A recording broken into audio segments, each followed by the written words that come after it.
What the fuck is going on with you people? How are we doing? Start big, people. Have fun.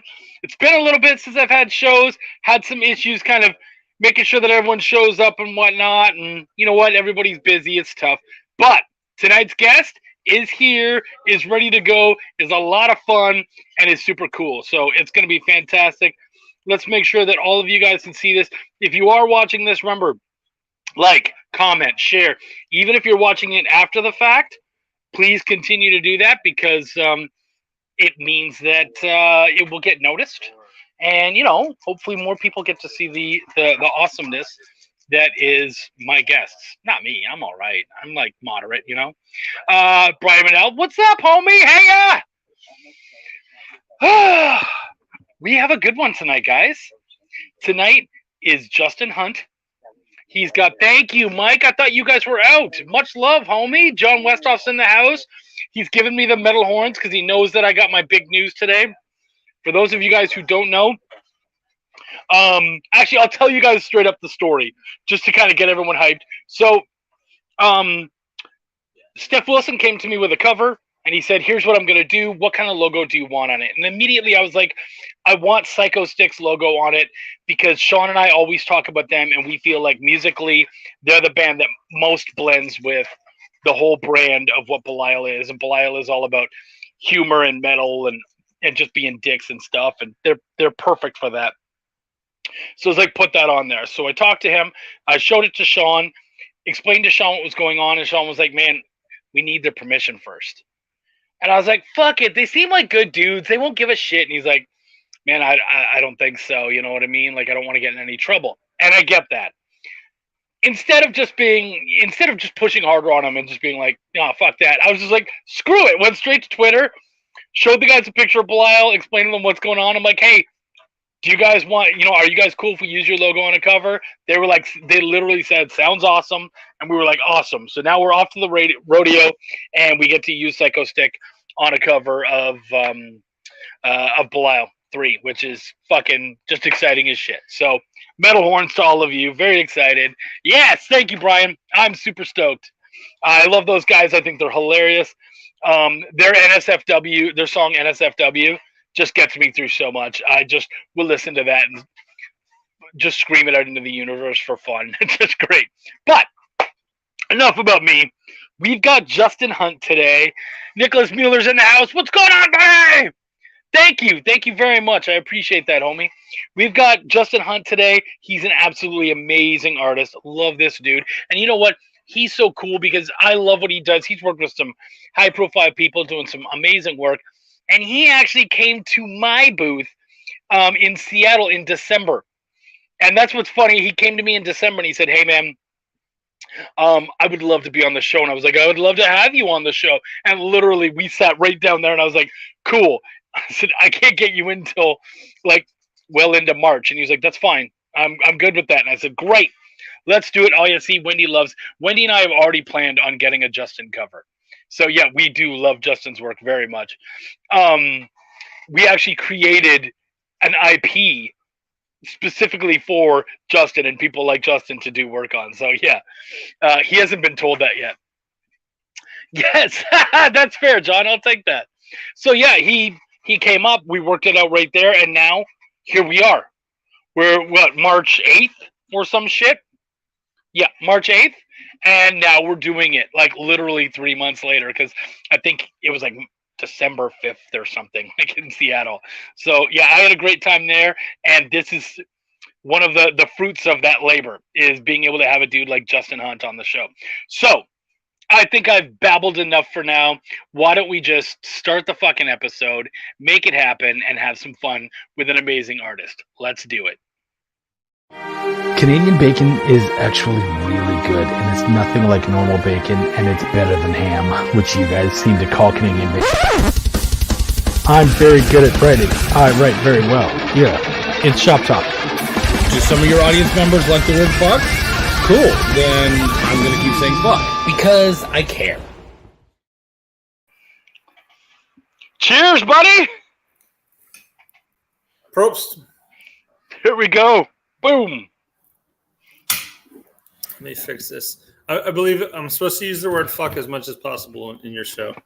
You don't have to, but you're welcome to. It's really the way it goes. Well, I'm from New Jersey originally, and I was a soldier, so fuck it. Let's do it. Oh, perfect. Oh, you're the perfect guy for this show. And dude, having you pop by the booth was just like one of the highlights. Like I remember telling my wife, because Wendy and I both do love your work. We love the stuff that you've done. She especially loved your pieces on Niobe, but just a bunch of the stuff that you've worked on. You've made some amazing covers, and we literally were talking about what could we do to get people like Justin, covers from people like Justin, because the IPs that we do don't necessarily, obviously you could draw anything, but your sexy stuff is where it's at. I appreciate that. So if we can get some sexy, that's what we want. Yeah, I got some other stuff that I think will compete with it. Have you ever seen my Pennywise? I don't think so. We're gonna probably put him on solo so you guys can see this. Holy shit, dude! Who colored that? Wes Hartman. Oh, see, Wes does my covers too. Oh fuck, I love him, guys. You guys killed that. Wow! All of the pen and ink is traditional India ink and brush and quill. Really? Yeah. Whoa! And is that a piece you would ever sell, or is that for you? No, this is a canvas piece. You mean the original? You wouldn't... Yeah. Oh, it was a commission. It was a Stephen King anthology. That person got their money's worth. So I don't even know how much they spent, but they got their money's worth. I bought a couple things with the money, so it did okay. No doubt. Mike says, I heard a rumor that Justin Hunt Girls Dancing in Graveyard could be amazing. I heard that too. It's not bad. That was actually one of the most fun covers that I did. Yeah. For those who don't know, I think it's published.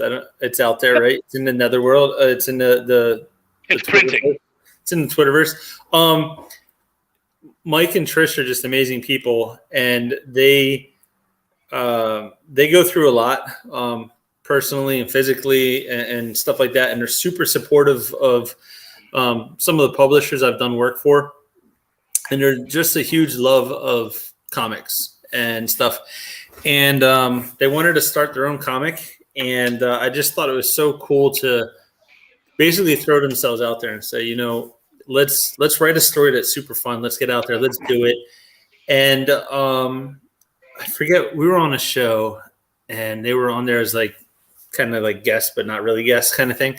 And they talked about it, and I sent a message offline, and I said, I'm really curious about it. I love drawing goth girls. Let me draw them dancing in the moonlight over a giant pentagram. And nobody knows this, but I don't mind saying it now. I did it totally pro bono. I did it because I just love the story that they have, the love they have of comics. I thought the storyline is just awesome. It's about people having fun and engaging in life.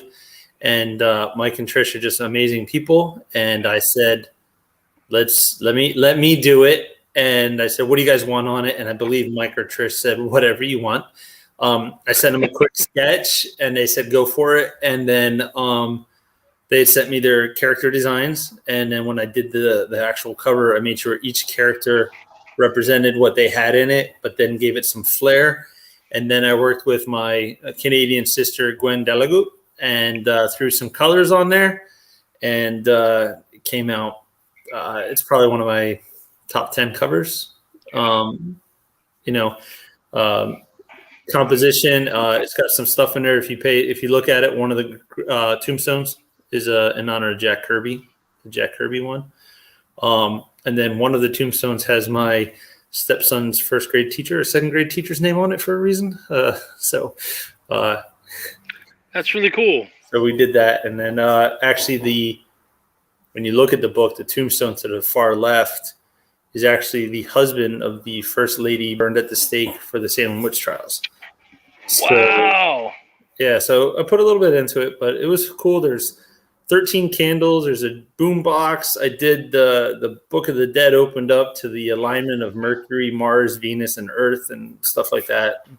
So the amount of detail in there is more than anyone is going to probably get on their own. Yeah, I've done a lot of covers that are like that. I did one for Big Dog Inc., a Goth Day one 2 years ago, of Mary Magdalene on a throne.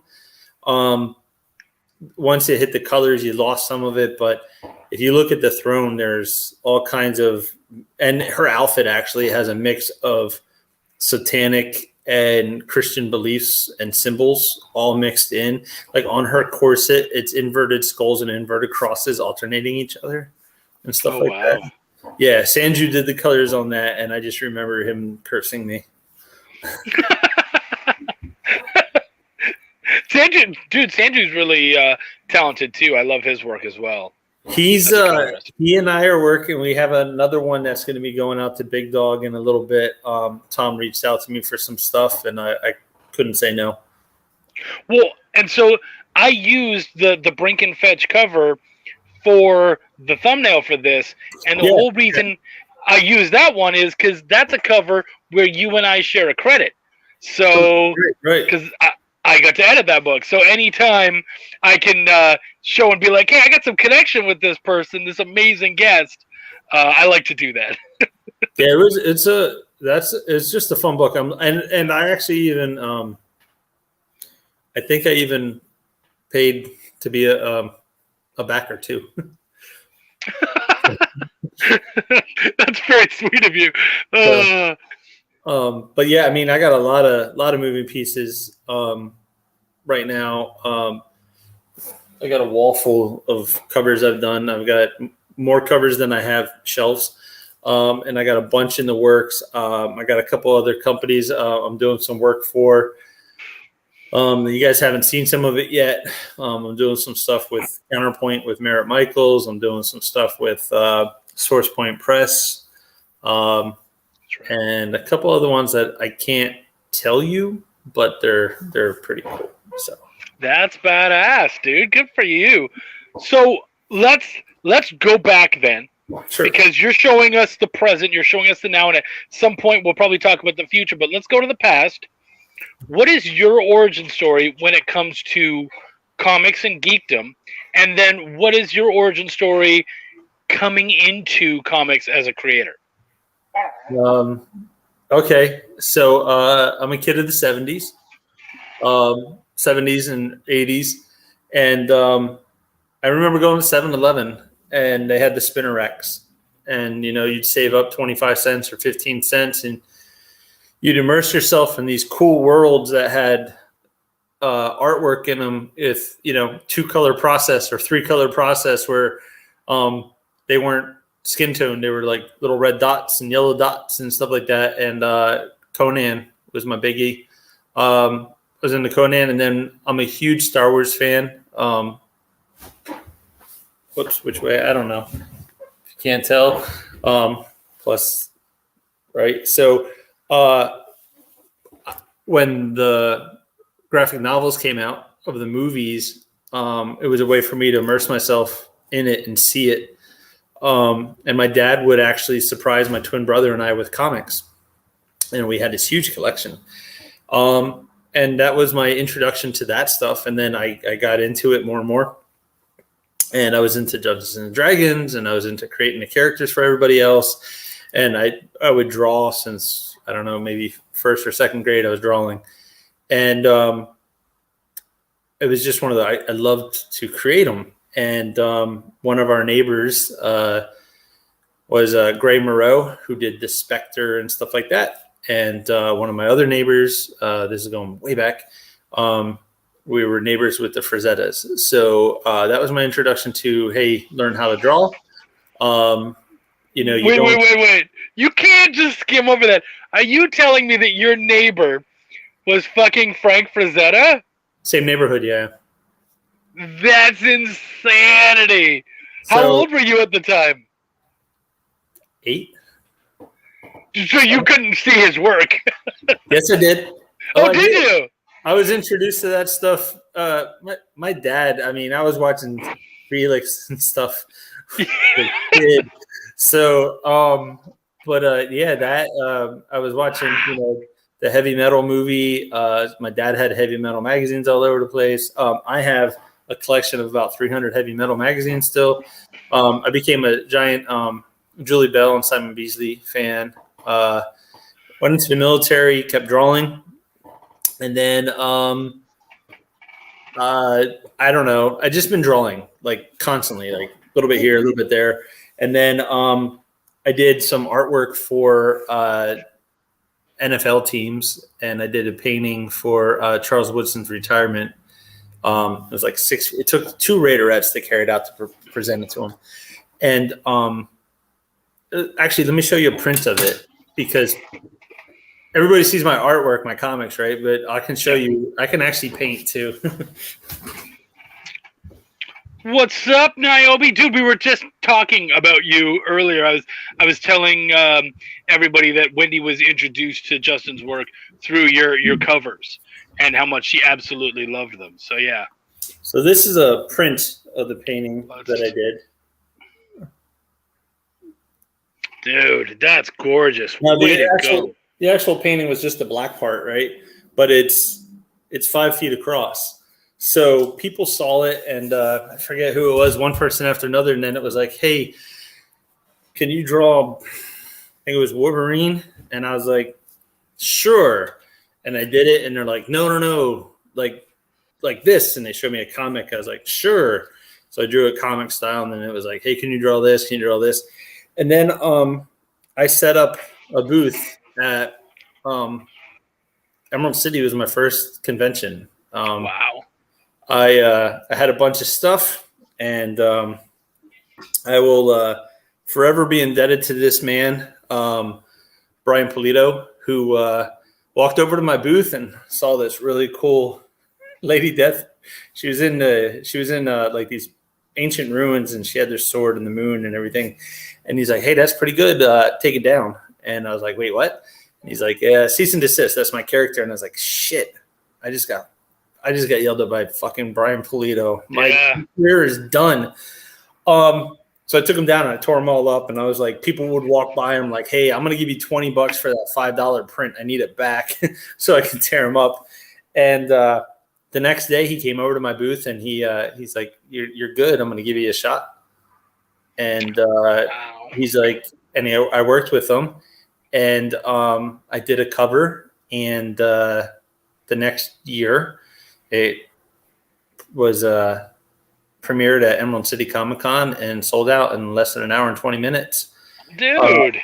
And then it was just off to the races. If you got an approval seal from the Archfiend himself of, hey, I'm going to give you a chance. And what it taught me too was how to work with an art editor, how to listen to them, how to understand their dynamics, what they want, respect their character, respect their IP.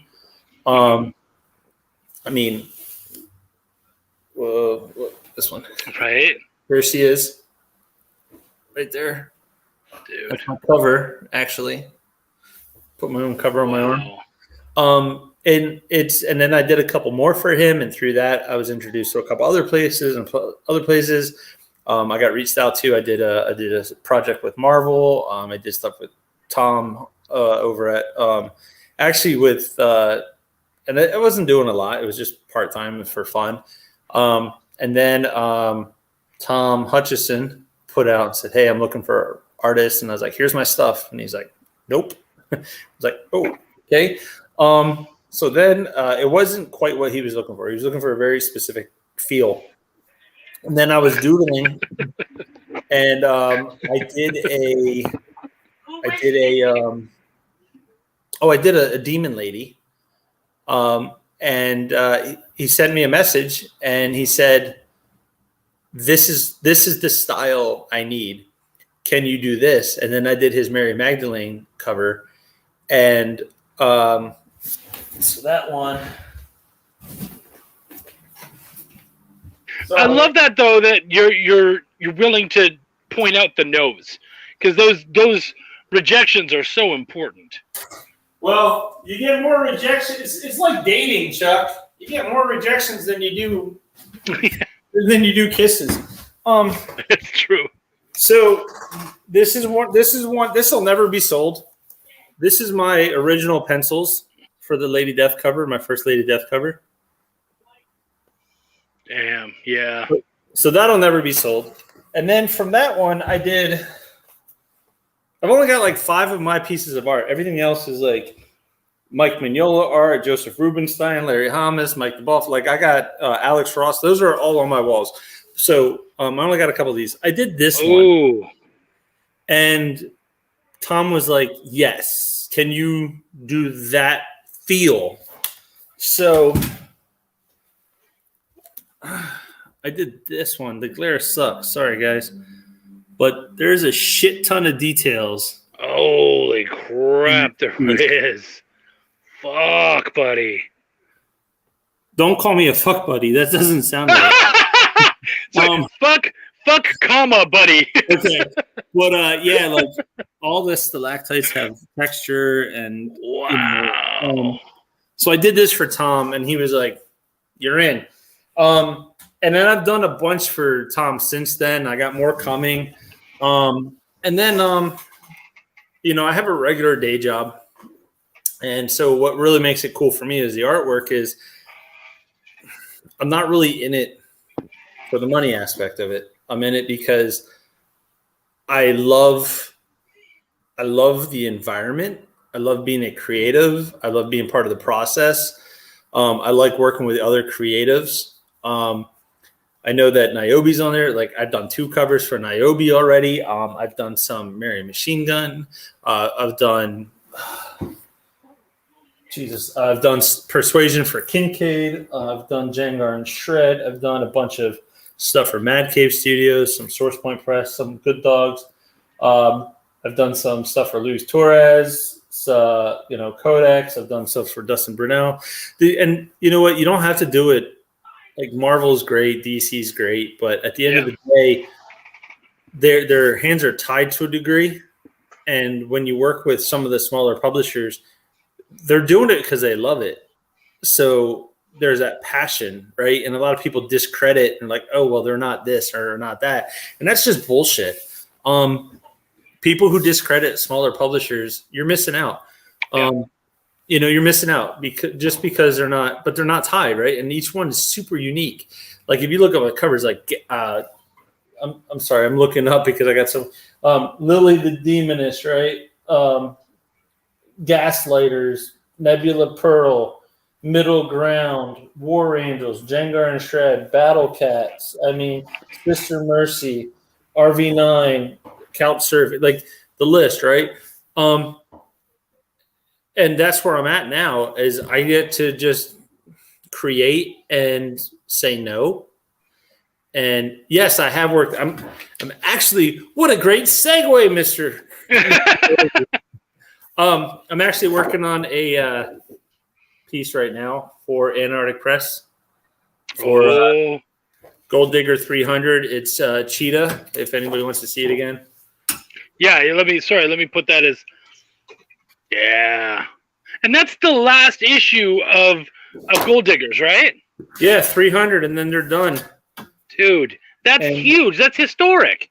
Yeah, and I didn't want to do ASM 300. That's been killed to death. That's actually one of the covers I will never draw. If somebody's like, I will give you $4,000 to do an homage to ASM 300, I will tell them no.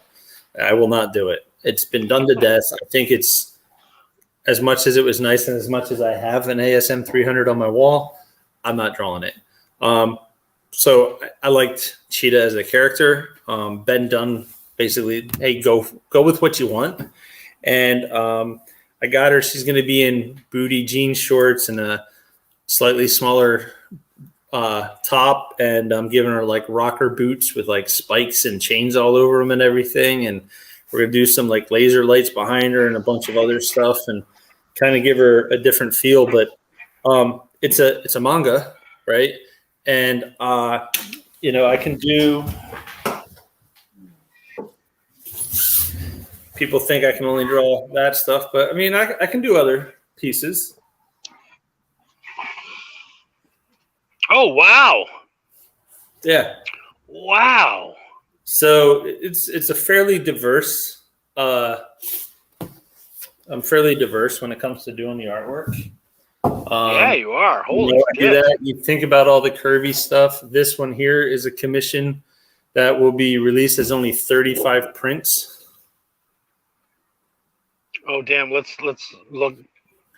Wow, that's gorgeous.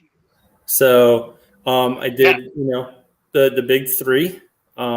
This is a friend of mine's LCS is hitting 5 years. So I did that up for him as a gift. So cool. And they're going to Larry is saying right now, Larry's saying your next one is going to be 100% manga. Your next Niobe. Okay. I'll take it. And now the thing with Niobe, you can't buy my originals. They're hanging up in Niobe headquarters. Oh, cool. In Newfoundland. That's pretty badass. Yeah, so he gets the, we have a little deal. He gets the originals. That's so cool, dude. So good for you. Then on the last one, I think I gave him the roughs and the inks both. So my wife is a huge Image Top Cow fan. So one of the questions she asked was, have you ever done anything for Image Top Cow or Xenoscope? Funny you're talking about it. I happen to be in talks with David over at Zenoscope for some pieces.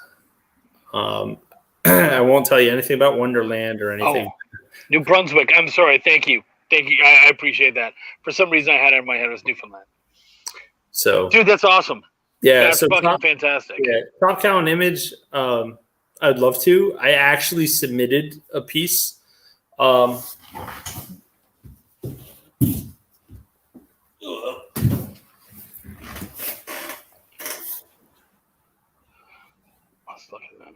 As a cover. Oh wow! Okay. Yeah, so it's the screen doesn't do it any justice, but like we blurred it all out to give it like the effect, and this is, That's amazing. Well, nicely done. Thanks. Oh shit! I removed him from the stream altogether. I'm such an asshole. There you go. Right? Where'd I go?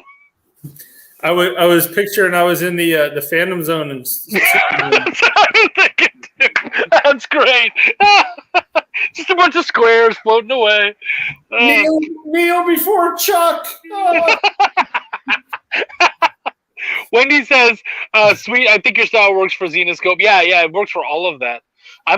Okay, Wendy, don't listen to this. I might have to get you to do her a Witchblade because I think you would kill on Witchblade. I did. Who the fuck did I do? I did Ash sitting on a throne with Witchblade, Lady Death. There's like 9 different women all like reaching up and catering to him as a commission. That's badass. I won't do that again. Yeah, right? Yeah, that's a lot of work. Danny Morales is in the house. Speaking of Danny Morales, he has a great Kickstarter happening right now, Tales from the Collective 2. Check it out. Guys, if any of you out there have Kickstarters, have anything going on, please put it in the chat. I do have some that are going on right now. I'll make sure to mention them. Justin, do you have something going on? I don't yet, but I will tell you the coolest one I see out there right now is, if you're not part of it, is Stone Abdullah's Into the Darkness. That thing is phenomenal. That is phenomenal. Check Didn't that one just finish? Yeah, but you can go to Stone's personal website and still buy it. Oh, okay. Yeah, but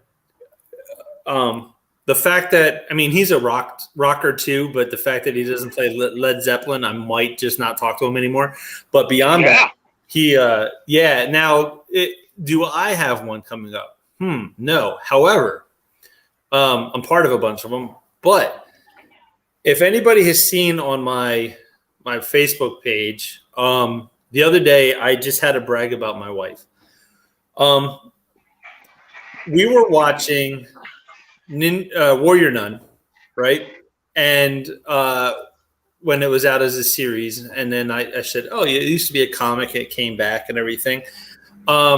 Yes, actually, a local comic shop ordered 60 copies of that damn book. Whoa! Signing whenever it gets to their shelves. So yeah, so that Niobe cover is sweet. It's the first one offered. Congrats to both of you. That's amazing. And Courtney did a fucking killer one too for that. Oh, she did. I love Courtney's work. They're all like self portraits, but she adds boobs. So she's gonna kill me for that one, right? But my wife and I were watching Warrior Nun, and one day she's like, "Hey, we're gonna watch Ninja Witch." I'm like, "What are you talking about?" She goes, "The movie Ninja Witch." I was like, "What the fuck are you talking about, Ninja Witch?" She's like, clicks it on. I was like, "Warrior Nun." She goes, "You know what I meant." I fucking no, I didn't.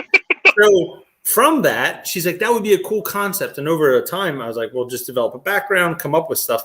And so she started developing this character.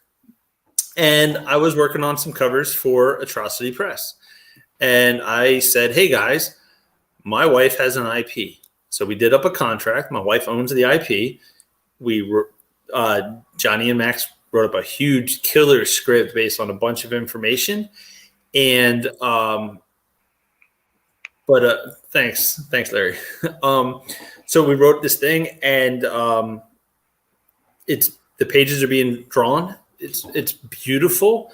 The character's named Ninja Witch, and we will hit Kickstarter in July.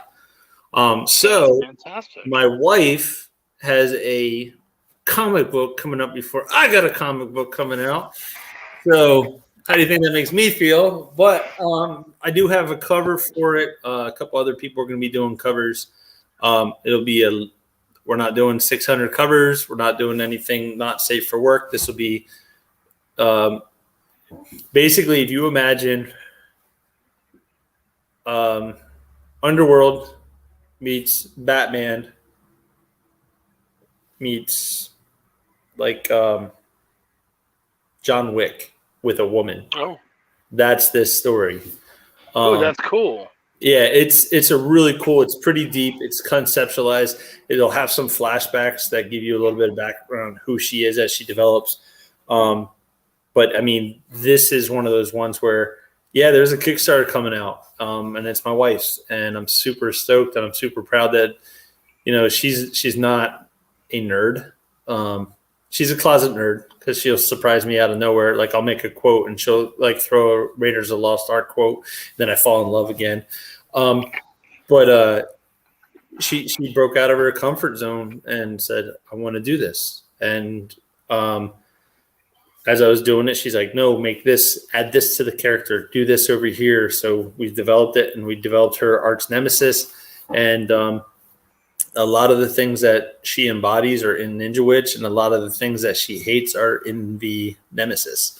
So we won't tell you who that is or anything because there's little hints in the book. But it's a pretty cool story. Max and Johnny did a great job, and I'm telling you, the artwork on the inside, it's slayed, man. It's awesome. That's awesome. So that's amazing. Well, I was going to offer. I didn't realize you guys had already started art, but I was going to offer and say, if you guys need an editor, I would gladly come on and help out. So if there is any way I can help out, please feel free to hit me up. Gladly help out. Yeah, we're asking to promote, obviously. The money goes back to Atrocity Press. My wife makes a percentage of it for IP rights and everything. The only thing I have is I get to be the art editor for covers only. Cool. Which is kind of cool. And then I just think it's really neat. And I'm hoping that it drives it. And she gets that little, hey, it's cool. I own a movie production company, so I'm making movies this year too. And she's doing this. So it's a creative family. Yeah. My wife came on. She said, "I think mine got started before Chuck's second." Not true. We started just a little bit before her, but anyways. And his fourth one is coming out about the same time as my first. Yeah, that is true. It's okay. Everybody's at their own pace. I wrote a comic book storyline in 1995, and it's still only 2 pages long. So, Well, okay, if you need help with that one, let me know then. I got you. yeah. I was gonna say, actually, fuck, I don't even know what I was gonna say. Whatever, doesn't matter now. It's too late. So how many That people? was- I can't see. Like, I don't know how many people are watching. How many people are out there? If anybody's got questions, We got about a dozen so far. I don't have any questions. who else is drinking? That's what I want to know. Yeah, if you're drinking, I am unlikely to be the first backer, but day one and the shares will follow. Yeah, I believe you. Thanks, I appreciate that. She appreciates that. She's actually going to be here. I don't know when, but because she loves me so much, she's actually going to go buy me a Blizzard and bring it to me. So, Ooh, well, if she wants to come and sit down and talk about her book, she can feel welcome to do that. I don't know if she's ready for that. That's fine, but she's You know, welcome to if she wants that. Her hair's not done. That's why I wear the hat. Yeah. So, maybe I'll put one of the Star Wars helmets on her and let her sit down. So, Right. but definitely, if we get closer to July, right when we get to the launch, we'd love to come on. Yeah. So, Yeah, no, definitely let me know. I would love to do that. yeah. So, and then I did a, and I'm not. Hopefully, I'm not rambling, and people will be like, "Tell that dude to shut the fuck up." It's your show, dude. That's your show. No. It's my show to promote you. So, no, you ramble. Have fun. Okay. So I got some friends who were trying to raise money for Able Gamers. Able Gamers, they create like the prosthetics and stuff that allow people with physical disabilities to either play video games. And what I also found out is they have new devices that help them roll dice and do that kind of stuff too, and move characters and all. So it's really neat. So I did a live drawing of Kratos, a live painting last night to raise funds for it, and raised a couple $100. So somebody's getting a custom Kratos drawing because it's for gamers, right? So I did a gaming character. Yeah. And I didn't want to do like Master Chief or Sonic or something like that. And I just thought Kratos was like kind of this cool barbarian god, smart, and he's got the fur and the different textures, and I did the beard on him and everything, and it's pretty cool. So I do some of that, and like this weekend I will be in Paducah, Kentucky, raising money for doing a charity auction. And Friday night I'm playing a 5-hour Dungeons and Dragon game with a couple other guys from Source Point Press at the local college. Then the next day I'll be at a comic shop doing some signings. We did a custom one-off cover for Rise of Dracula that is specific to Paducah. It's got all the characters, but they're in front of the Paducah Farmers Market, and they're like boxing up boxes because all that money is going to go towards the tornado victims. So, so I do some charity work out there too. Sometimes instead of doing the money, it's nice to give somebody something, in exchange for it. Sometimes you do it and you think you're going to raise $500, you raise $50. So this guy gets this cool piece of art for $50, and sometimes you raise $3,000 or $4,000. So but at the end of the day, it all goes to those charities, right? You don't see it. It's fun. So I do that stuff, and then I also sometimes I put my art up. I think I put the original art for. Oh shit! I think I lost it. Oops. This is the book. This is all OA. Oh, damn. Well, while you're checking that out, Wendy said Kratos is definitely a good representation of the gaming world. Totally agree with that. Thank you. And she did ask if you're okay with saying it, what's your day job? I'm a senior director of facilities and operations for the largest mall in the Pacific Northwest. I do remember you saying that. Yeah. Yeah. So it's a 2.7 million square foot mall that I run. So that's my day job. And then at night I get to do this stuff. Have you ever heard of the West Edmonton Mall? Yes. That's a mall you probably wouldn't want that job for because that is the biggest mall in the world. Oh, They've got, that's fine. they've got a fucking submarine in there and shit. Let's look at this. Wow. So there's a lot more art and details in this that you can't see in the colored version. Yeah. That one, by the way, $500. It's a steal. Holy fuck, I did it again. I never do this. Oh, Chuck, you are ridiculous today. It's because you're getting me drunk, Justin. You've had one drink. Yeah, but I poured a lot of whiskey in this big thing. But, I had a good chunk, and I was just like, it's all gone. That's fine. If anybody's watching today and they want to buy that one for $500, I'll kick $300 of that to Able Gamers. Wow. Did you guys hear that? If you want to purchase that today for $500, he'll immediately send $300 of that to Able Gamers. That's huge.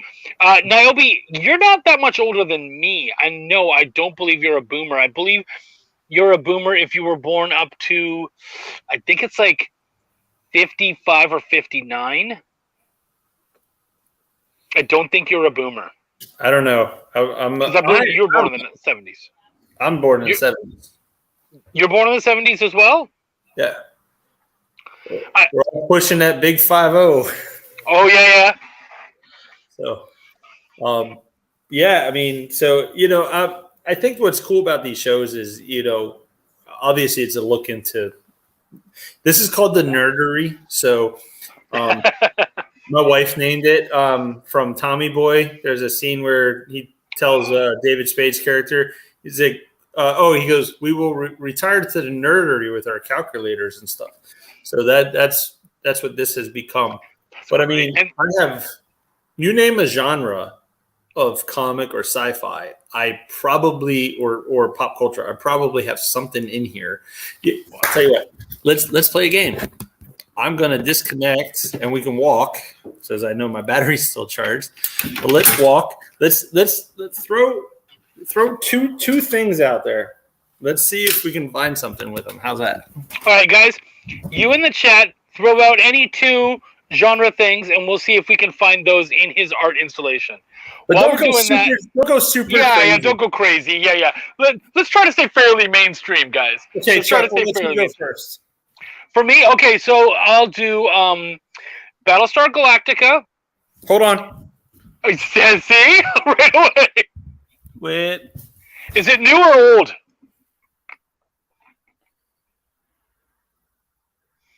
Does that count?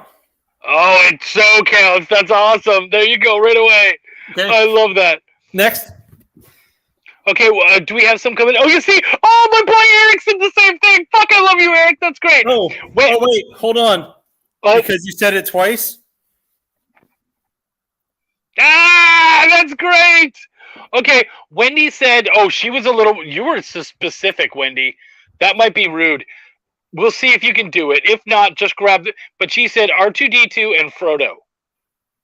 Bitch, please.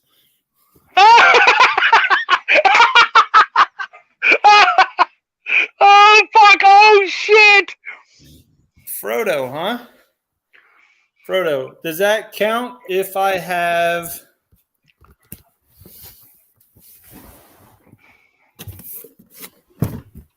Look at that bat wing over his fucking head. Holy shit. Oh, dude, look at that. That is a nerdery. Oh, my gosh. Guys, let's hear a couple more if you've got any. That was great. You guys got... Dude. Oh, I would have a fucking ball in that room, my friend. Now we said we call that pulling a boomer. Yeah, I did. That's a fair statement. What else we got? Let's see. I haven't gotten any more just yet, but you know what? Let me. Star Trek's too easy. Hold on. The best ship from Star Trek. Okay. All right. Oops, shit. I guess that's the Defiant. The Reliant from Khan, Wrath of Khan. Yeah. which also is one of my favorite soundtracks. Okay, so what do we got now? Okay, let's see what Sam Bobby B-Boy says. Battle of the Planets. Battle of the Planet. Oh shit! I got that in a comic somewhere in this giant pile of comics. Okay, I'll count it. Danny Morales says Flash. Well, okay. Flash.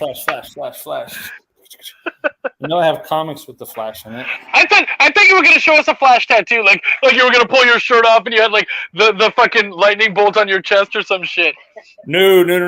I don't like him that much. But I got a picture of me with Michelle Harrison, who is a friend of mine, and she plays the mom on the Flash TV show. I'll count it. So that's so funny, Eric. Again, Eric, holy shit. I was thinking this too. What is it with you and I hanging out too much? Eric said E.T. Ooh. Hold on, wait, where the fuck? I had an E.T. Pez dispenser. Oh, nice. How about he ate E.T.? Does that count? No. E.T. That's where did I have an E.T. book? I have E.T. somewhere. I love it. At this point, we're just trying to fuck with you. Like we're just trying to see, but can we find something that he doesn't have? All right, fuckers, we're going old school here.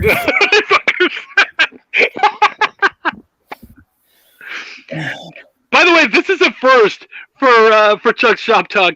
You're gonna get the movie? See, very rarely do we actually get to tour through someone's fucking house and their background. This is great. I got ET. Oh, that's a great question, Wendy. I'll ask him that in a minute after we're done this little tour. Fuck is my ET at? I know I have ET because I try to get my stepson to watch it and he won't watch it.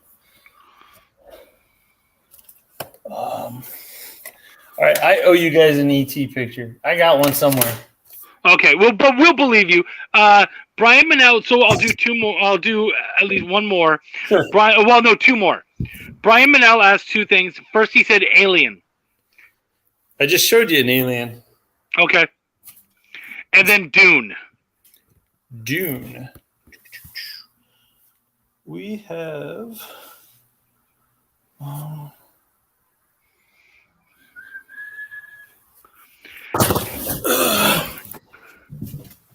Okay, so Brian asked, how about the legendary Battlefield Earth? Brian, if he has anything Battlefield Earth, I'll actually take points off. So don't you dare. Hold on. You mean the one with John Travolta? Yes, the one with John Travolta. Where the hell is that? They're going to make me tell the story, Wendy. They're going to make me tell the story. I can feel it. Hold on. She says, the book was amazing. Yes, I believe you, babe. How was the movie, Wendy? Shut up. I'm telling the story. While you search, I'm going to tell this story, Justin. Wendy and I got together in 1999. And we got together in late 1999.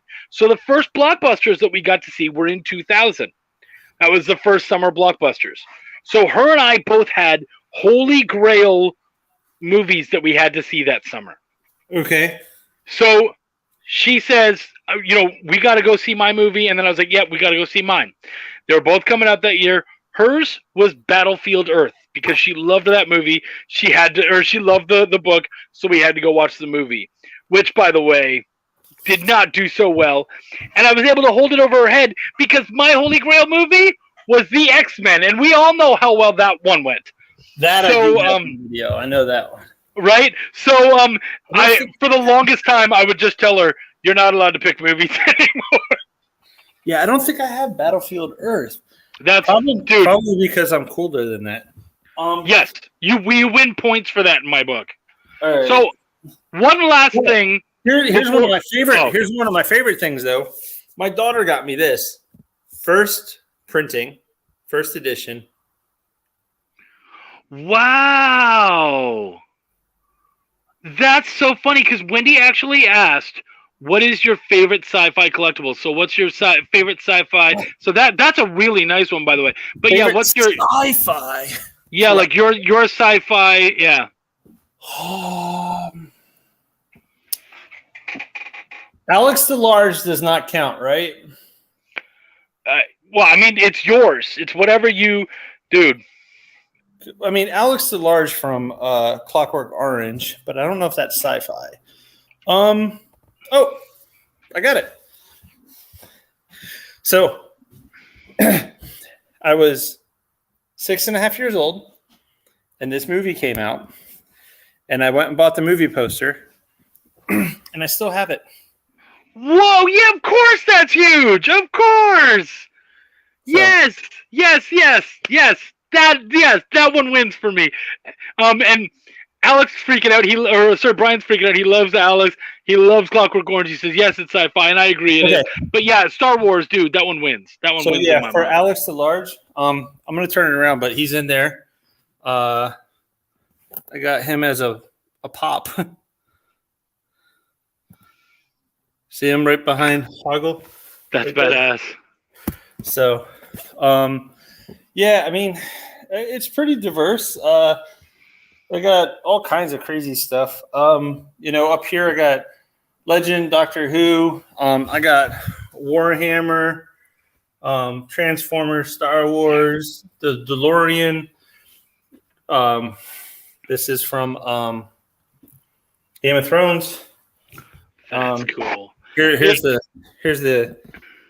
collection.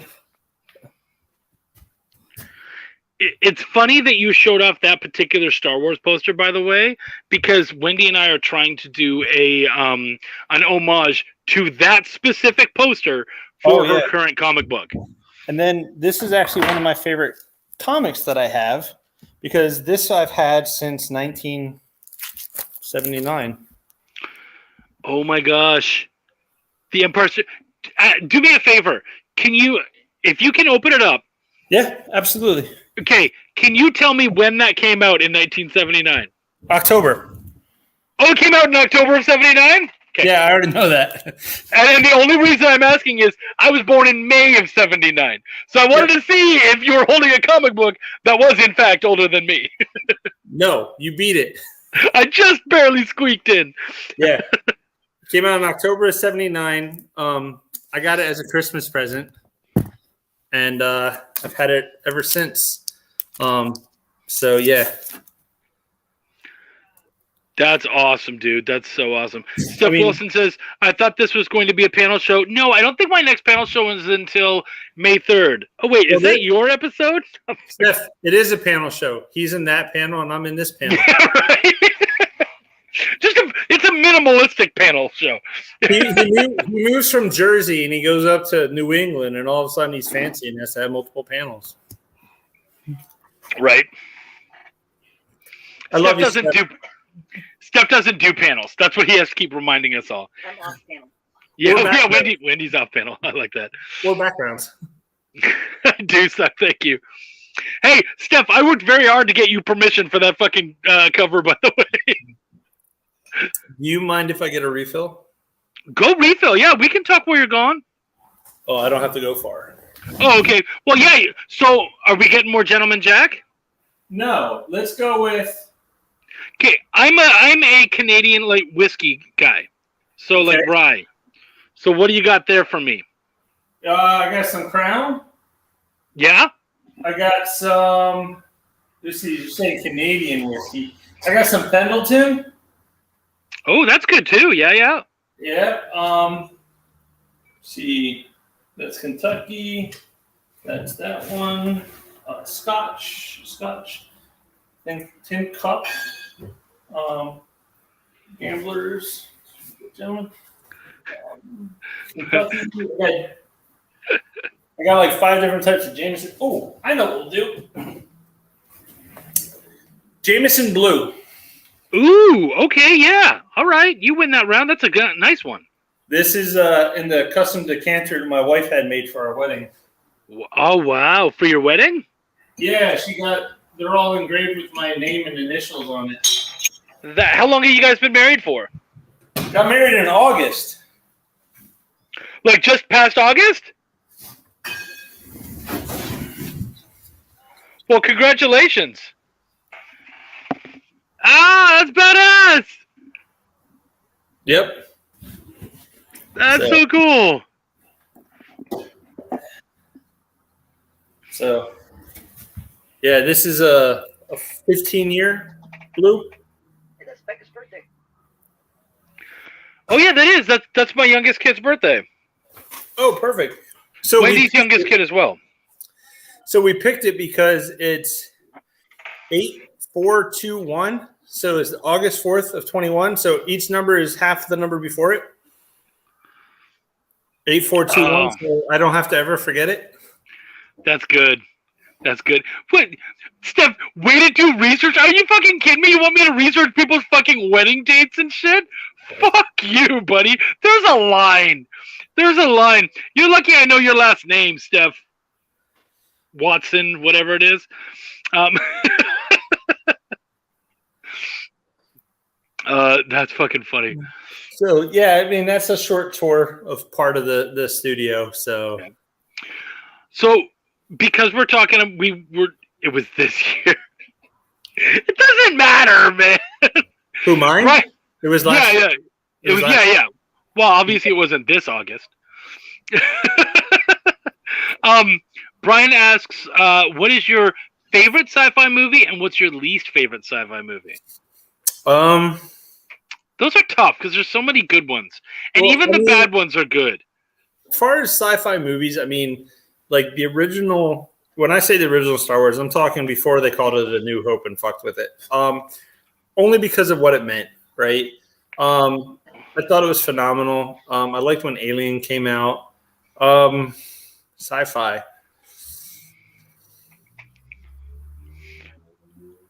Do you know Hogan's Run is up there? I was just gonna mention Logan's Run. I was gonna ask you. Logan's Run's up there. That's so funny. Actually, my favorite of the Star Wars series is Empire. Empire Strikes Back is probably my number one sci-fi. Actually, closely followed by the newest John Carter movie, which I absolutely love because that's what Lucas pulled from. Sci-fi that I dislike, I Am Legend. Oh. I thought the book was better. Let's see. Wendy's the reason why I've seen Logan's Run. She brought that movie to our house when she moved in. Well, that one's and I liked also The Island with Ewan McGregor, which is very similar to it. Mm-hmm. I like thought-provoking. I watched Fahrenheit 451, but I couldn't get into the movie. It just didn't have the same depth as the story. Like the firemen were flat and all this other stuff. So I like thinking, like Brazil is one of my favorite movies. Terry Gilliam, right? Yeah, it's a Gilliam mindfuck. That's one of my favorite movies. I like the original Dune. I thought it was great. The new Dune was good too, for a starter. I think that see, Brian, you get me. I think I like the original, not the original, but the first Chronicles of Riddick. I like that. I thought the story it's a fun movie. Now it's not a sci-fi, but like we're talking about movies. I just watched the Batman on Sunday, and the Batmobile. Like I seen pictures before, but as soon as he started up, I was punching my wife on the arm, and she's like, "I see it too," and I was like, "No, it's the Batmobile." And I think that's probably one of the coolest Batmobiles because it's believable. I would say it looks closest to the original Batman 66 Batmobile.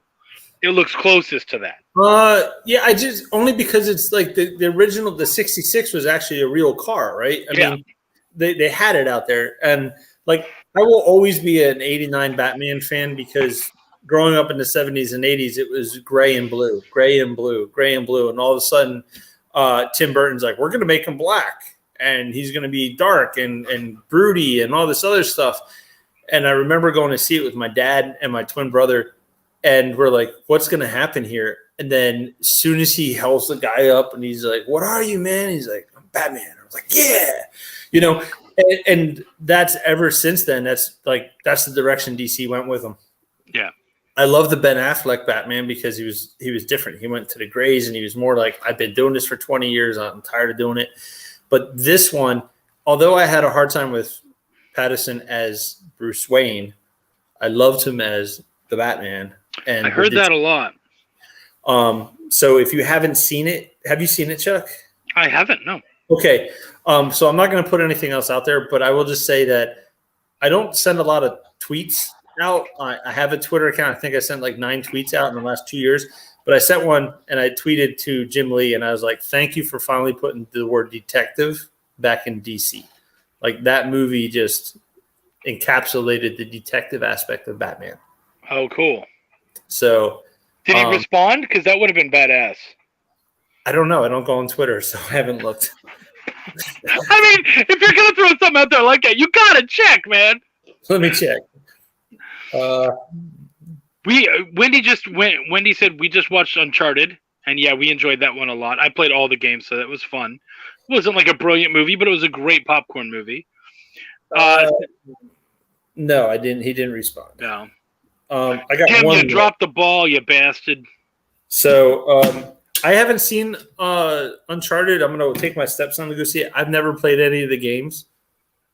So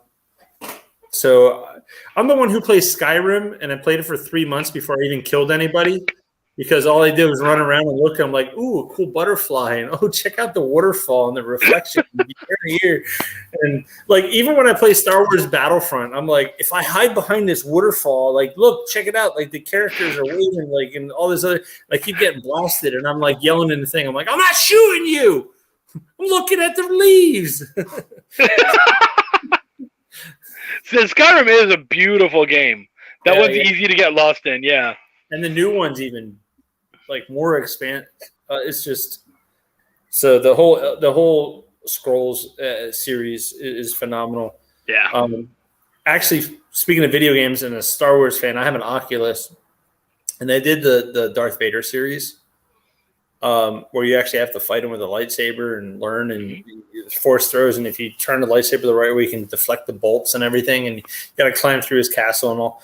And you're only supposed to do it for like 15 to 20 minutes. Otherwise, your mind gets warped. I did it for 45 minutes straight one day, and I took it off. And I thought I could. I had like the worst vertigo. I stayed on the couch for like 3 hours. I couldn't move.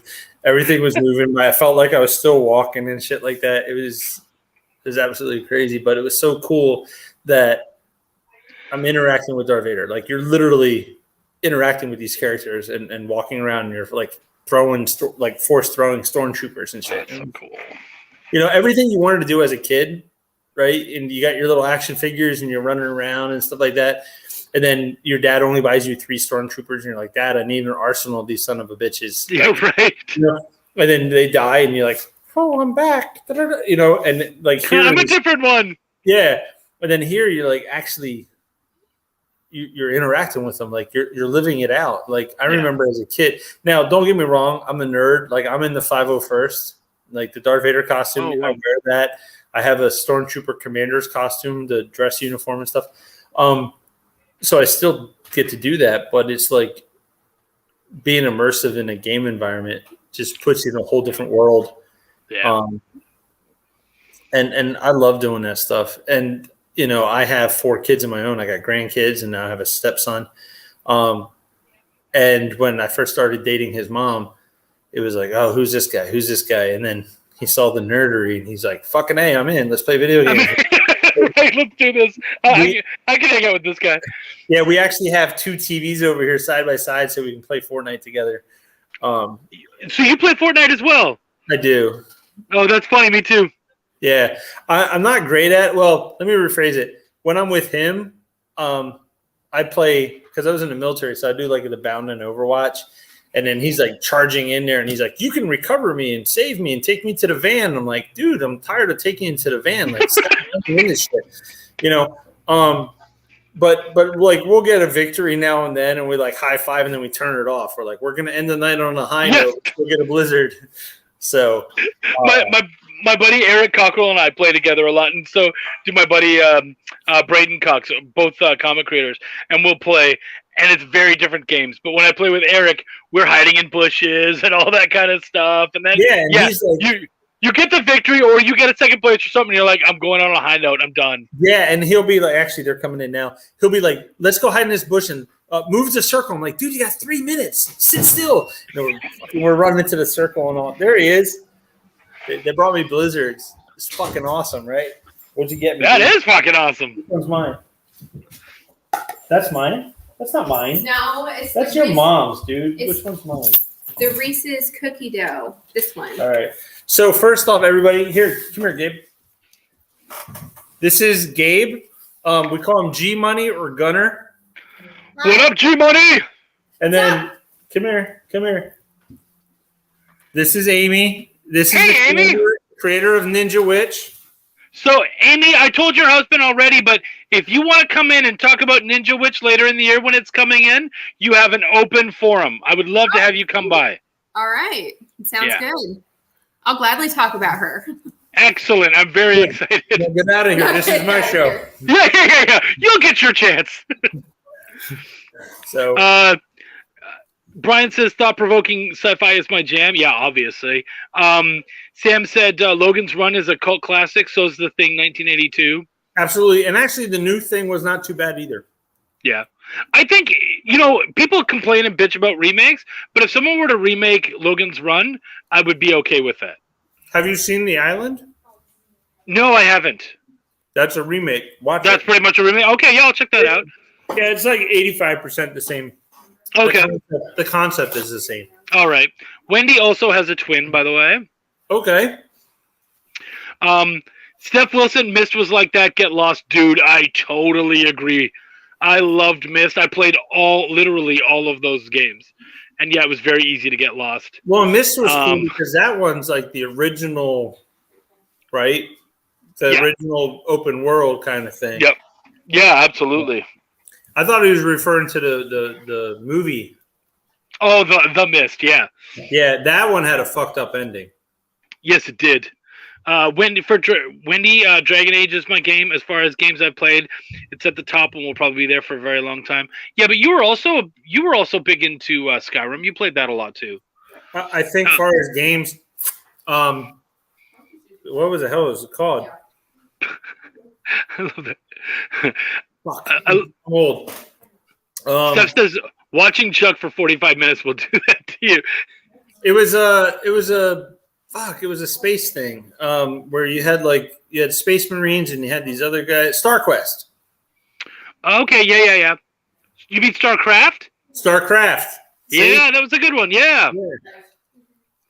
Nerd alert. I remember when StarCraft came out because we had a giant Gateway 500 that we had to buy, and I would sneak down at night at 2 a.m. to play against my buddy because both of our wives would be asleep, and it's the only time you could use a dial-up without getting interrupted. Oh, that's funny. That's so funny. Brian says, Chuck, I think the writer of BioShock Infinite was going to remake Logan's Run. That'd be cool. I would check it out, but now I got to check out The Island first because I do like Ewan McGregor, so that'd be a cool one to check out. It's good. Yeah. It is good. I'm not a fan of a lot of the remakes. It's almost like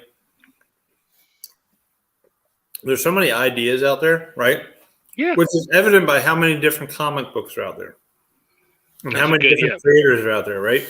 And honestly, the reason I started my movie company is I had these ideas, and my wife and I were talking, and we were tired of, like Home Alone 17, he's coming back, or whatever. And it's like, God, we're rehashing the same shit. Like, how many times do we have to watch somebody take, like Disney's got the formula, I get it, but you've already done the animation of it. Don't turn it into a live action because you've got no damn ideas, right? Like, come up with something new. So I had this story concept, and it's a 31-minute film. It'll premiere. Actually, I got 3 of them I'm working on. They all tie together and everything. It's really cool. But it's unique. It's not something that's out there already. And now it has influence from other genres and other stories and stuff like that. But it's very cross between. It's very amazing stories. Steven Spielberg's amazing stories meets The Crypt Keeper meets Strange Tales and Dark Tales and The Twilight Zone. So it has all these different moving pieces, and when you watch it at the end, everybody I've talked to and the people who are involved in it, when I finally present the full script to them, they look at it and are like, "Oh, I didn't see that."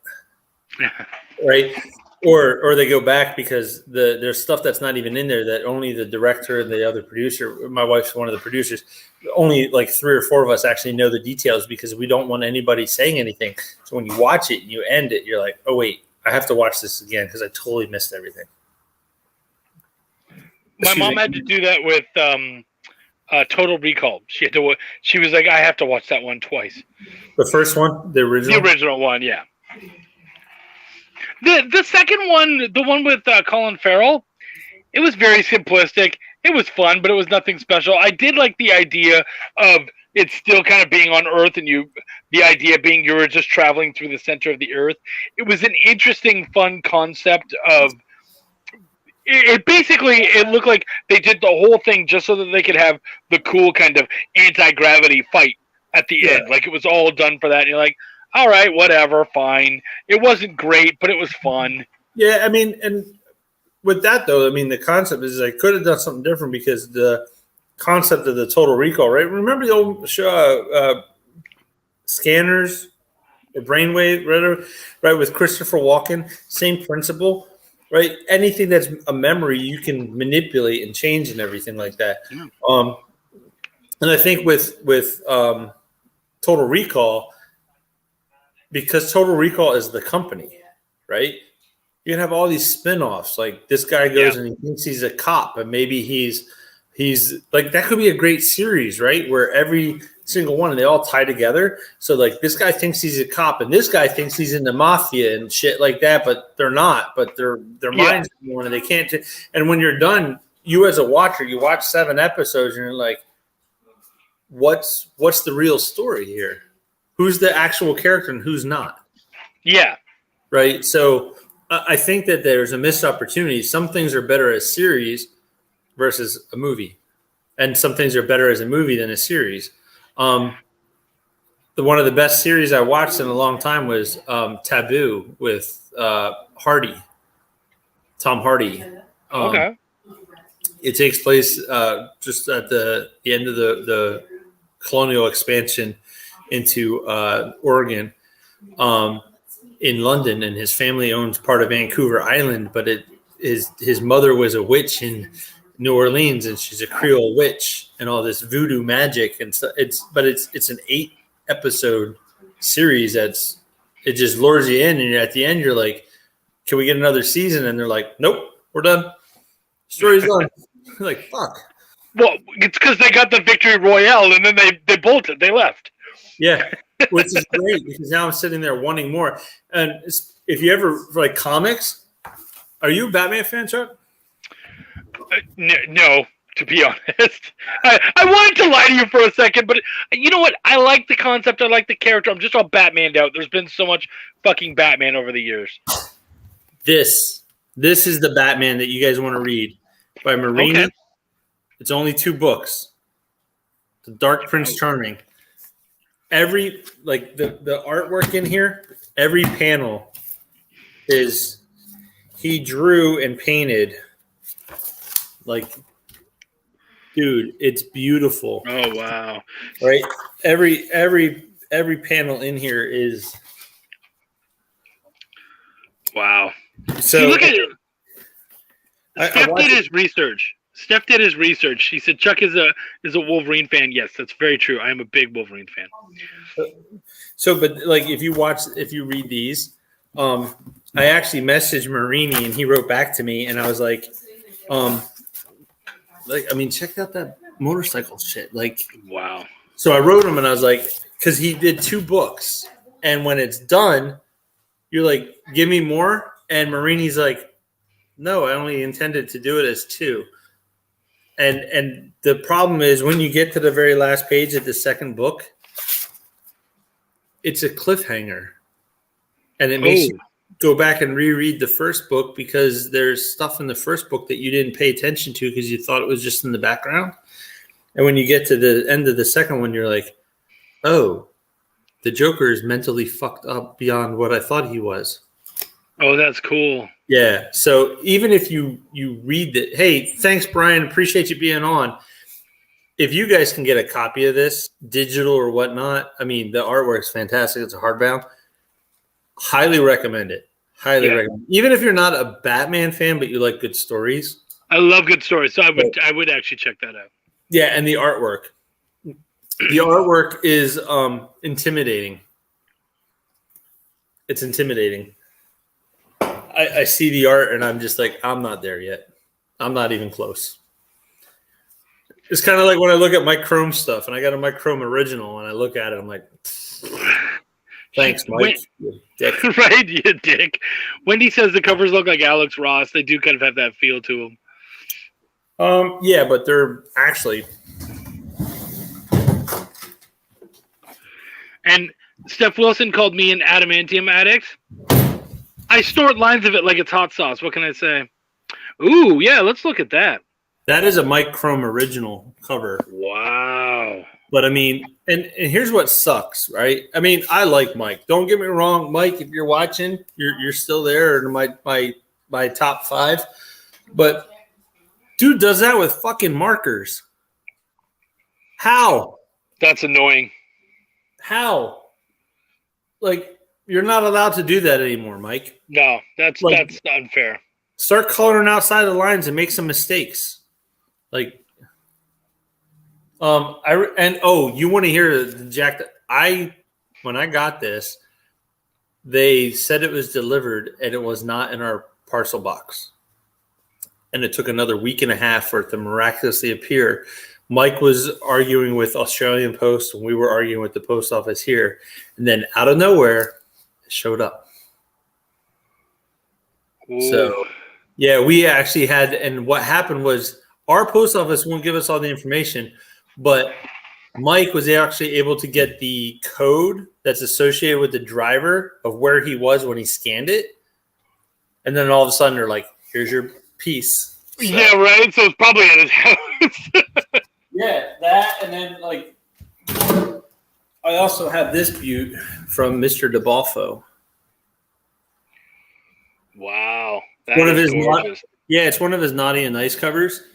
And like his line work is impeccable. His weight is like there's so many different, like as an artist, I like to look at other people's art because everybody has a different technique. Everybody has a different style, right? Somebody's style might not work for you. It might not work for this person, but it works for this person, right? And, you know, you don't ever want to copy somebody's stuff, but like looking at this, like my line work is very heavy and his line work is so soft.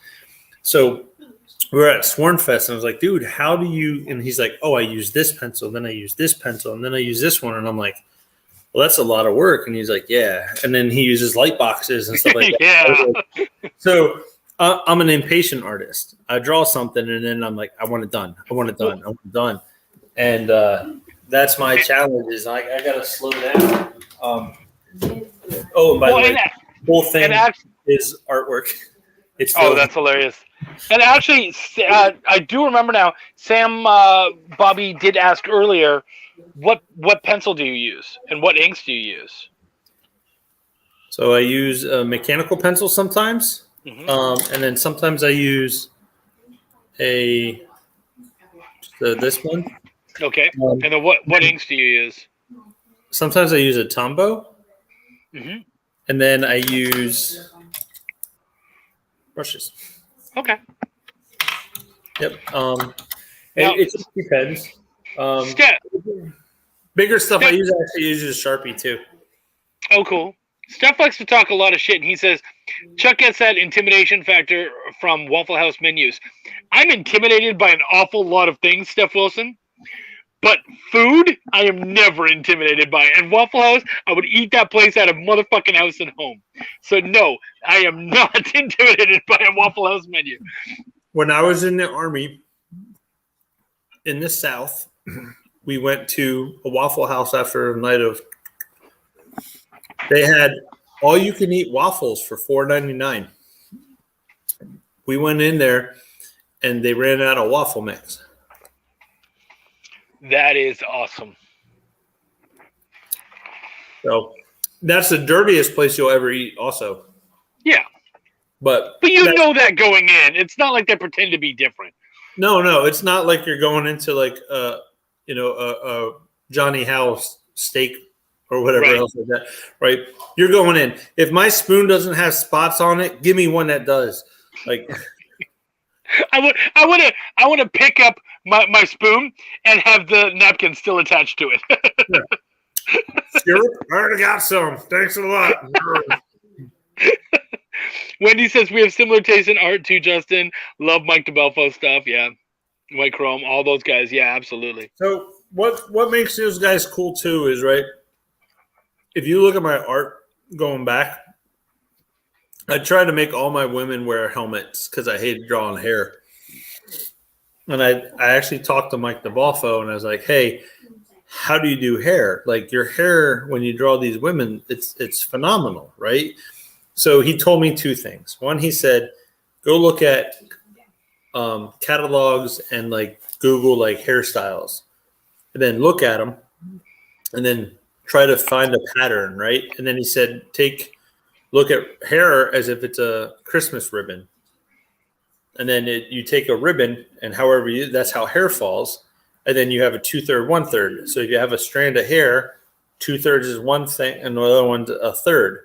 And then you can keep dividing it into that ratio until you get the balance. So now I start doing that. Yeah, so I just do this free kind of feel with hair. And Mike is really good. And I've asked him, I'm like, hey, I got this hand fucked up. He's like, well, the thumb looks like it's disjointed. I'm like, great, thanks. And I was working on one and I couldn't get her arm right. And the way I was drawing it was like she was like this, and I don't even know how I was thinking. And then Mike's like, did you think of turning the wrist? I was like, no. So, it's nice because those guys I look up to, but they're accessible and they help, right? And what's cool too is like I was watching Mike and guys erasing stuff, and when you see some of it's like, oh, his line work's great, yeah, but you don't see the 5 pages he threw out to get to that. Right. You know what I mean? Yeah. And I'm the same way. Like this one I'm doing now, this is the pencils and everything. But by the time I get it to where I want it, I will go over this with one of the Tombow pens just to get my general lines. Then I will light box it and work my pencils, my final pencils. Yeah. Then I will copy that and then do inks. That's cool. It's a process. So, I know that we got to go soon because you only have an hour and a half, and I have a wife too. I respect it. I think that was a good call. But you've talked a lot about how you love story and all that kind of stuff, and we talked about your favorite artists in the indie sphere. Do you have favorite writers? People who you've read their stuff and you've just been like, oh man, I really loved this or that or anything like that, or have you not read a lot? I have. There's a lot. I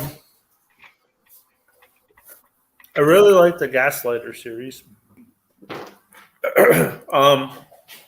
That one's really good. One of the ones I've actually done some of the work on is the Middle Ground series by Mountaineer West.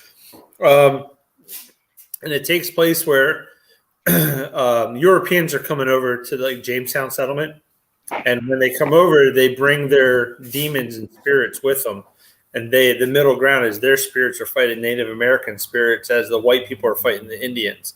So it's really cool. I mean, there's so many of them. And JT Malloy, his Blue Sapphire is a good series. Mm-hmm. Sapphire Spectre. Yep. UT, I'm sorry, I'm fucking it up, dude. I'm We're drinking. sorry, buddy. At least I said your name right, you bastard. And then I mean, The Legend of Oz with Tom Hutchison's a great series. I mean, there's a lot. Yeah. There's a book out there that I want to draw a cover for, Mink Cyberpunk, that I haven't done one yet for. Mike says it would be really amusing if the answer would have been totally red. Yeah, no. That's terrible. Mike. there's one publisher I will look. I don't put a lot of laundry out there for others, but there's one publisher who was absolutely horrible to work for. I had to chase forever. Didn't want to pay. Didn't want to send comps. Always had a fucking excuse. That's that company. They will never, ever, ever see any of my stuff. And if anybody ever asks me, hey, should I do something for them? I tell them I wouldn't. Now, if they want I've forgotten that. I'm sorry. No, it's okay. But if they want to, if Billy Bob wants to go draw for them, have at it, right? But I am as far away as possible from that company for several reasons, and I won't put anything else out in public. There's plenty out there already. So that's my piece on that one. We got to get you on some Bonfire Press books. That's my next thing. If only you knew how to get a hold of me, Chuck. I know, right? Well, trust me. Here's the thing. For me, it's always a financial thing. I want to make sure my budget is ready for it. So I want to be ready.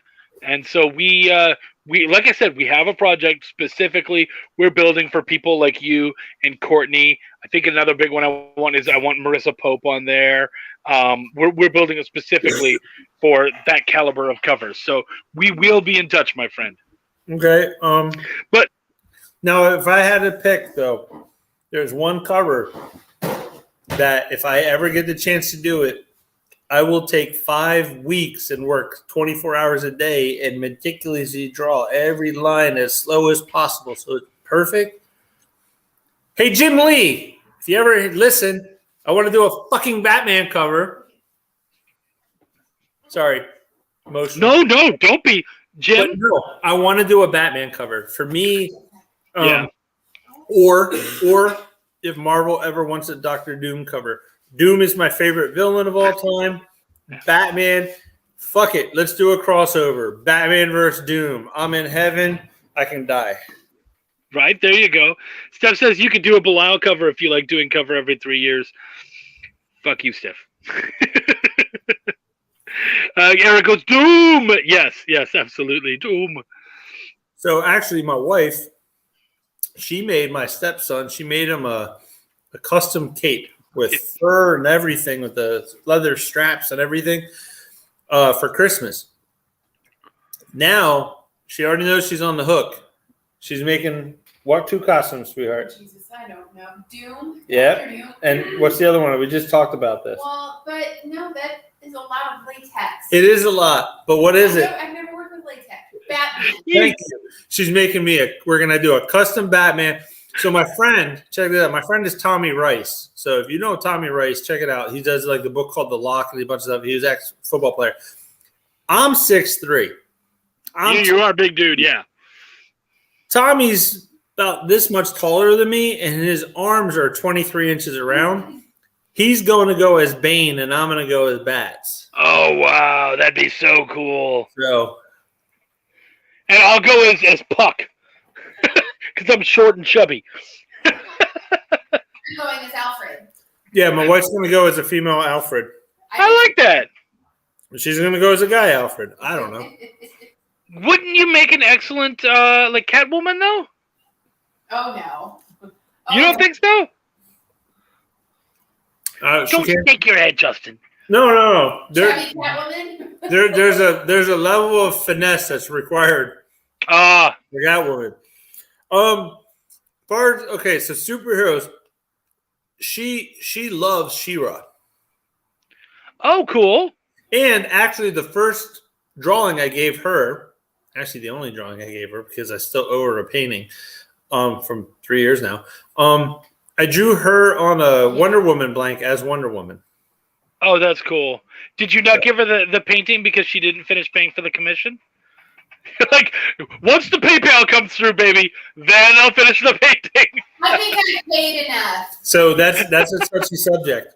Because I'll start working on it. She's like, well, where's mine? I'm like, well, you're on the list. Yeah. So I did start it. When I have to edit anything for my wife, she'll be like, honey, and I'm like, I know, but I have people who paid for this. I got you, I promise. You might have to wait a minute. And, eventually she has all the right weapons in her arsenal, so it does get done. He gets stuff done for her. Yeah, but it took him 22 years to do it. I got time. Mary. That's true. All right. She's always, if you heard her, she's like, marry a plumber. She's always like, marry a plumber, you always have a leak. I'm like, marry an artist, you'll never get your stuff. Blah, blah, blah. It's true. It's true. Marry an editor, he'll do someone else's work. Yeah, it all goes that way. Cool. So well, do you edit your conversations at home? Do you like tell your kids and stuff like, hey, talk with a parenthesis. You need to use Oxford commas in your conversation, folks. This is a true story. My wife, and we get frustrated by each other sometimes because my wife, when she's telling stories, she tells every fucking detail in the story. And I'm like, that part doesn't matter. That doesn't matter. Cut that out. It doesn't mean anything. Why did you mention the color of their hair? Does it come up later on? No, I don't give a fuck. Keep going. Like, it just like, it gets to the point where I'm like, you have a good story, but you told so much of it that by the time I got to the end, I didn't give a fuck. And she gets very mad at me, rightfully so, by the way.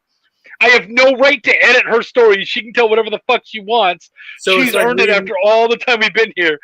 Yeah, she says I speak the way I write, yes. So it's like reading a George R.R. Martin novel. Dude, you get everything. You smell the food that she's talking about, and I'm like, I don't give a fuck.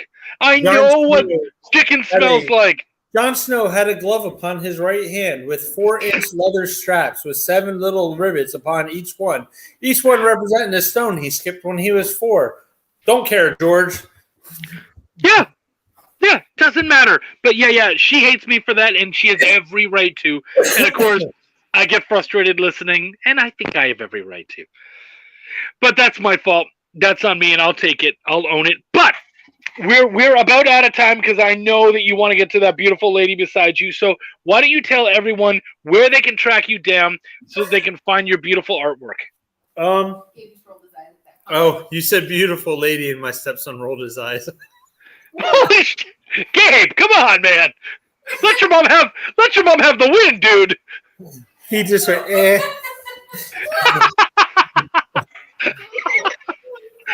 Hey, you want to see me make that kid happy? I mean, okay. No, that's not how you want to say it, but okay. Look what I bought today. Whoa. Is that real? Oh yeah. I wouldn't know. But it's only a 22, so he can fire it. So, but that's today's gift. But he also, I mean, we're into like knives. Oh yeah, knives. I have sword collection behind me. Yes. Yep. Right. Yeah. Don't make me start pulling out swords. Yeah, absolutely. Yeah. You just bought that. It's like yours, but yours is serrated and better. So now we can. Mine is better. So he went up on a hot air balloon, and you know what he got? What you got? What'd you get for going up on a hot air balloon? Okay. I got throwing axes. You got to step over here. You gotta step over. I got throwing axes and throwing knives, and for my birthday, I get to go to a Mariners game in like one of those boxes. So we got throwing knives and throwing hatchets. And then because he didn't even flinch, he went up 4,000 feet and was looking over the side. Wow, I couldn't have done that. In May for his birthday, but we're getting a luxury suite. When's your birthday? In May? 28. Okay, I'm May 6th. That's why I had to ask. May, in the house. Gabe, I think you might have won the stepdad lottery. I think you might have won the step. I'm just telling you. They're all a little annoying, but you got a really good one, so good for you. Yes. What'd you call me? Bonus dad. Bonus dad. I like that. Yeah, that's definitely a bonus. And I have to call him bonus kid because it's BK. Because if I call him bonus son, it's just BS. See, they call me BK too, but that's because I'm Burger King. You know, I used to have a T-shirt when I was in the Army that said "Body by BK." But hey, guys. Anyway, you guys can find me on Facebook. Just find Justin Hunt. It's a picture of me with my wife. She's on a swing. It's our wedding day. She did stay on the swing. I didn't push her off. Or you can you can go to my Instagram. It's just Art of Justin Hunt. And if you message me there, I reply. It might not be the same day, but I reply to most of the things there, even if it's a DM. I do commissions, a little spaced out on commissions right now. I got some other work. Thanks, Wendy. Thanks for letting Chuck participate. And then, my art's going to be out there. I got a couple books that are going to be in LCSs.